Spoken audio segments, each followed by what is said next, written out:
ഒരു ട്രാൻസിസ്റ്റർ മാത്രം ഉപയോഗിച്ച് സജ്ജമാക്കിയ സർക്യൂട്ടാണ് ആംപ്ലിഫയർ സർക്യൂട്ടാണ് RC കപ്പിൾഡ് ആംപ്ലിഫയർ.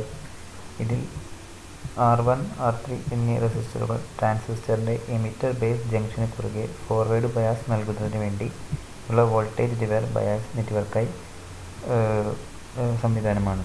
എന്ന് വെച്ചാൽ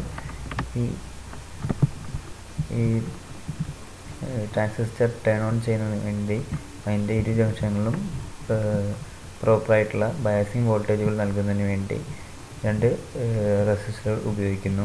ആ റെസിസ്റ്ററുകൾ കുറുകെയുള്ള വോൾട്ടേജാണ് ഈ ട്രാൻസിസ്റ്ററിൻ്റെ ബയാസിങ് വോൾട്ടേജായി ലഭിക്കുന്നത്. അതിനാണ് R1 R3 എന്നീ റെസിസ്റ്ററുകൾ ഉപയോഗിക്കുന്നത്. പിന്നെ R2 എന്ന് പറഞ്ഞത് കളക്ടർ റെസിസ്റ്ററായി ഉപയോഗിക്കുന്നു. ഈ VCC നൽകുമ്പോൾ അത് ഡയറക്റ്റ് കളക്ടർ ടെർമിനലിലേക്ക് നൽകുന്നതിന് പകരം ഒരു R2 റെസിസ്റ്റർ വഴി റെസിസ്റ്റൻസ് ചെയ്ത് നൽകുന്നു. പിന്നെ C1 C2 എന്നീ രണ്ട് കപ്പാസിറ്ററുകൾ കപ്ലിംഗ് കപ്പാസിറ്ററുകളായി ഉപയോഗിക്കുന്നു. എന്ന് വെച്ചാൽ ഈ സർക്യൂട്ടിലേക്ക് AC സിഗ്നൽ മാത്രം കടത്തിവിടാനും DCയെ ബ്ലോക്ക് ചെയ്യാനുമാണ് ഉപയോഗിക്കുന്നത്. C1 കപ്പാസിറ്റർ എന്ന് പറഞ്ഞത് ഇൻപുട്ട് സോഴ്സിൽ നിന്ന് AC സിഗ്നൽ മാത്രം ട്രാൻസിസ്റ്ററിൻ്റെ ഇൻപുട്ട് സിഗ്നലിലേക്ക് കടത്തിവിടാനും ഈ സിഗ്നൽ സോഴ്സിൽ നിന്നുള്ള DC കറണ്ടിനെ ബ്ലോക്ക് ചെയ്യാനും ഉപയോഗിക്കുന്നു. C2 എന്ന് പറയുന്നത് ഔട്ട്പുട്ട് കപ്ലിംഗ് കപ്പാസിറ്ററാണ്.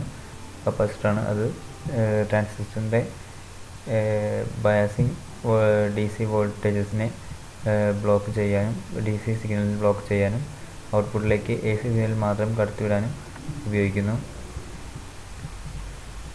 പിന്നെ R4 എന്ന് പറയുന്നത് എമിറ്റർ സ്റ്റെബിലൈസിങ് റെസിസ്റ്ററാണ്.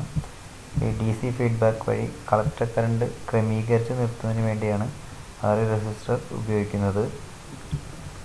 പിന്നെ C3 എന്ന് പറഞ്ഞാൽ എമിറ്റർ സ്റ്റെബിലൈസിങ് കപ്പാസിറ്റർ ഉണ്ട്.